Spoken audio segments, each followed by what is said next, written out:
Okay, so let's do a quick training on generators and money, making money, growing your income, saving more money, turning your income into wealth. Okay, so generators tend to be the biggest people pleasers. The reason for that is because generators generally have a very juicy energy. A lot of people want that energy. They get lit up by being around generators.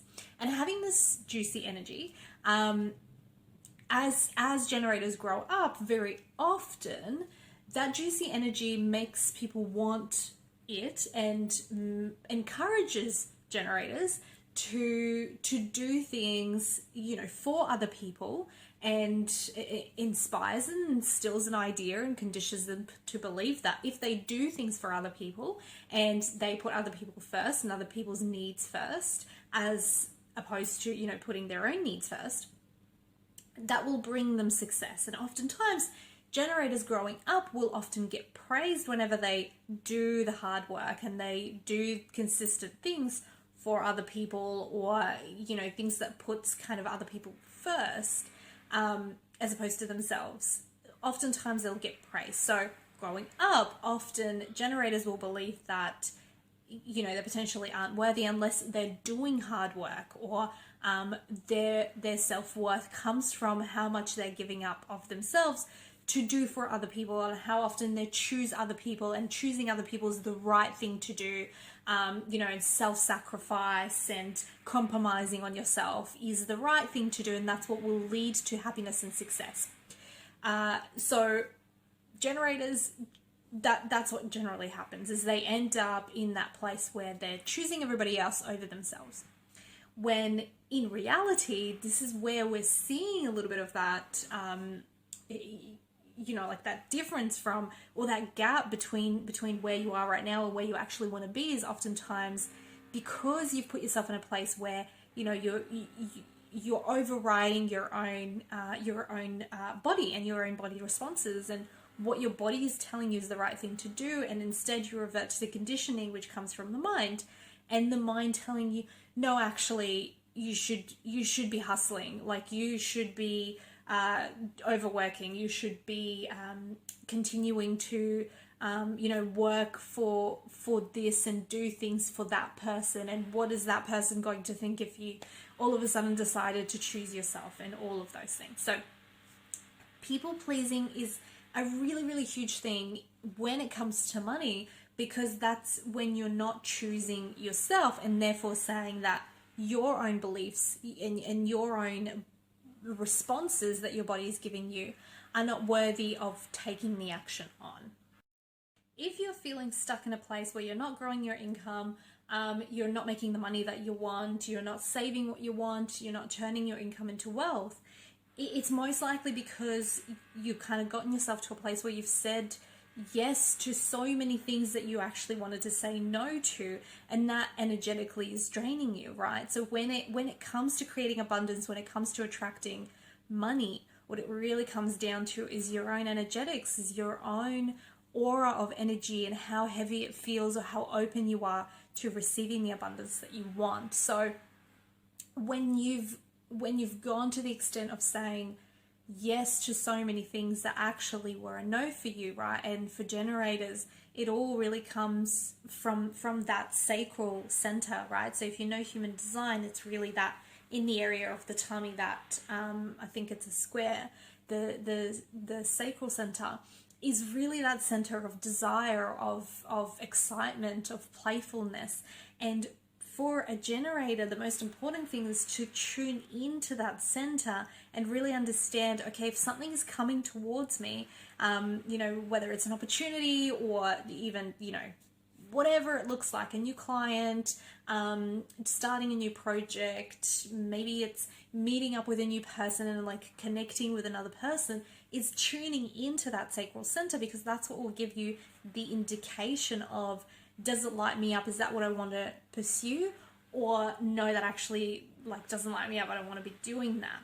However, that conditioning of us doing things for other people and, working hard, the hustle, it overrides our own sense of yes, this lights me up. And instead we say yes to things that we're like, no, really, we should be doing this. Like, I should be doing that, otherwise I'm not going to get the success that I want. And we just continuously are in that cycle of like, all right, we're not actually moving forward in any way because we've said yes to so many things that weren't right for us. And again, that impacts our energy in such a huge way because it creates that heaviness. And again, it doesn't allow you to expand. It doesn't allow that abundance to come in more easily. And therefore, you know, you're in that, like you're on that hamster wheel, working so hard to move forward, but not actually moving ahead in any way. So what can you do when it comes to your strategy? There's a couple of things I want to mention. Outside of your strategy, when it comes to that yes, no, right? So it's like, where do I say yes? Where do I say no? Really think of it as if you are recognizing that you potentially have said yes to so many things that are a no and are completely draining you. You're feeling burnt out. You're like, don't know where to go. The first thing that you can do, instead of focusing on what can I start saying yes to, start to focus instead on what are the things around you that you can begin to say no to, or begin to build up the courage to say no to, that you've already said yes to, that you know aren't meant for you. And like, people can be at different places, right? You can be at whatever stage you're at in your life, in your career, in your business. If you just start with whatever feels comfortable, start saying no to things that don't actually feel right, because we end up piling so much on our plate that's where that burnout is coming from, is that none of it is exciting for us, and then we're doing things that we don't want to be doing, and we're wondering why we're still in that cycle. So where can you start shedding things that aren't right for you? Once you start shedding things, it will open up and it'll expand you to allow other things to come to you. Number 2 is actually touching on your strategy when it comes to you being a generator. So as a generator, you are here and your strategy is for you to respond to life. So, you know, when people tell you like you have to go out and you have to go and get it and you have to make it happen, that isn't necessarily true for you. So if you don't feel called to like get up and go and I don't know, like make something happen out of nothing, if you don't feel called for that to happen, please recognize that you do not have to do that. What is the best thing for you to pay attention to as a generator is to actually respond to life, is when the universe and life and the world is bringing things to you. And you will notice very often, if you really think back to things, how they've come to you, oftentimes they have come to you in some sort of way, whether it's someone like a family member or a friend has actually mentioned something to you and you're like, oh, that made me think about that, and that's what actually started the ball rolling on that opportunity or project or that client. Or you've walked down the street and you saw a sign and that made you think of something. Or somebody asked you a question and lit you up and that got you down the path. Very often, the things that actually really work out for us are the things that have got us to a place that we've responded to when life presented to us. And oftentimes, when life is presenting to us, that's when our body is giving us an opportunity to respond and say, oh, does that light me up from that sacral place? Or no, actually, that's not for me. And right, so putting the mind, the conditioning to the side for now and just responding to the body, that's when you want to come in and that's when you want to take action. So number 1 is start to shed things that don't give you that energetic, like, oh, yes, this is what I want, because that's what's going to give you that expansion, allow more of that abundance and income to come in. And number 2 is start to actually pay attention to what life is giving you. Where is life giving you an opportunity? Where is it giving you a sign? Where is it, pulling the right people around you to get you to the place where you're like, okay, I'm creating that income consistently that I want. So number 1, making more money in your business, growing your income, asking for a pay rise, making your income grow into wealth isn't about cold DMing, isn't about going out of your way and hustling, isn't about working day and night, to the ground where you're feeling burnt out. That's not where the success is for you. For you, number one is noticing where have you said yes to the things that you don't want to say yes to, because that's draining your energy from being able to take action on what you want, being able to notice the clients that are wanting what you've got, being able to notice the maybe the niche that is exactly what you're able to give, as opposed to just putting all of your energy in a place where you thought is the right thing for you to do, where in actual fact you're just like draining your energy in a place that isn't right for you. So paying attention to what you're saying yes or no to, paying attention to your body. What is your body saying yes to? What is it like leaning towards? What is it giving you that excitement for?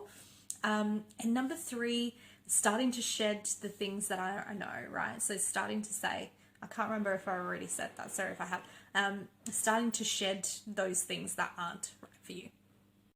The last thing that I'll actually say is that generators, because of that, very often that hustle mentality, that feeling like, okay, I just need to keep doing, I need to keep doing. It's if you find yourself at a place where you're consistently maybe earning an income, consistently, or not quite there yet, but you're finding that on the other end, you're not actually turning that into anything. Like you're consistently on that hamster wheel of like, okay, well, when do I get off? When do I succeed? When do I win already? And oftentimes that can leave us in a place of survival, in a place of like fight or flight mode, right? Like that danger feeling. Very often for generators, because they have that tremendous like continuous energy to go, you might find yourself stuck in a place of survival for a long period of time and not like getting off that hamster wheel, right? And not allowing yourself to like say no and stop doing the things that you need to stop doing. So for generators, it's very easy for them to get stuck in a place where they're consistently in survival mode because they're like, I just need to keep pushing. However, once they actually follow their strategy and their human design and step off that hamster wheel, it's the easiest for them to also do the things that they need to do to get themselves to a place where they're like, okay, I'm off survival mode. So it's kind of like good on both ends, but something to consider that, if you've been really, really pushing hard and it's still keeping you stuck in that cycle, what is it that you can start saying no to? What is it that you can start shedding? So again, that you can create that space, allow more of that abundance to come in, allow the right people to see you around, allow the right downloads, the right drop-ins to come in for you so you can take the action that you want.